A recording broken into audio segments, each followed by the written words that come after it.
विदेश की महिलाएं मुझसे पूछती हैं कि क्योंकि श्रृंगार महिलाओं का अधिकार है, तो वो कहती है कि जब एनिमल क्रुएल्टी फ्री या वेगन प्रोडक्ट हमारे सौंदर्य प्रसाधन के मिलते हैं तो उनको लगाने में क्या दोष है?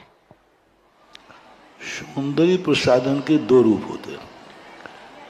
एक तो सौंदर्य प्रसाधन से यदि दूसरे व्यक्ति की जिंदगी खराब होती है, जैसे हमारे बर्बर शौक और इनकी जिंदगी, जो आज के सारे प्रसाधन के साधनों में हिंसक पुट हो रहा है, तो हिंसक पुट है तो ये तो सबसे नुकसान है। लेकिन यदि अहिंसक तरीके से बनता है, उसमें कोई हिंसा नहीं है, तो श्रृंगार का मनाही नहीं है। लेकिन उस समय भी ये देखना है श्रृंगार कब कहाँ करना चाहिए, कौन से स्थान पर श्रृंगार करना चाहिए।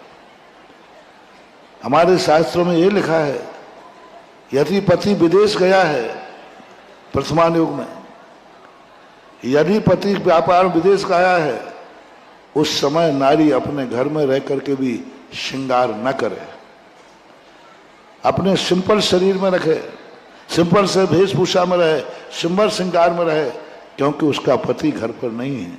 ये भी वर्तमान युग में आया। जब कोई व्यक्ति यदि बाहर बुरे लोग होते हैं, ऐसे स्थान पर श्रृंगार करके ना जावे जहां लोगों की दृष्टियां बुरी हों, निगाहें बुरी हों, बुरे लोग हों, ऐसे स्थान पर नहीं जावे। ऐसे मंदिर आदि धार्मिक स्थान पर ना जावे श्रृंगार करके जहां पर धर्म की बात है। तो ये कुछ श्रृंगार की मनाही नहीं। हमारे शास्त्रों में 16 श्रृंगारों का वर्णन आता है। हमारे शास्त्रों में सुगंधित पदार्थों को, जिसे आप लोग इतर वगैरह बोलते हो, इनका उल्लेख भी आया है। लेकिन इस श्रृंगार का एक मर्यादा होना चाहिए। कब करना, कहाँ करना, क्यों करना, ये विचार करके यदि नारी श्रृंगार करती है तो आगम से श्रृंगार की हम मनाही नहीं कर सकते हैं। बस मर्यादा होना चाहिए जो मैंने संकेत किए हैं।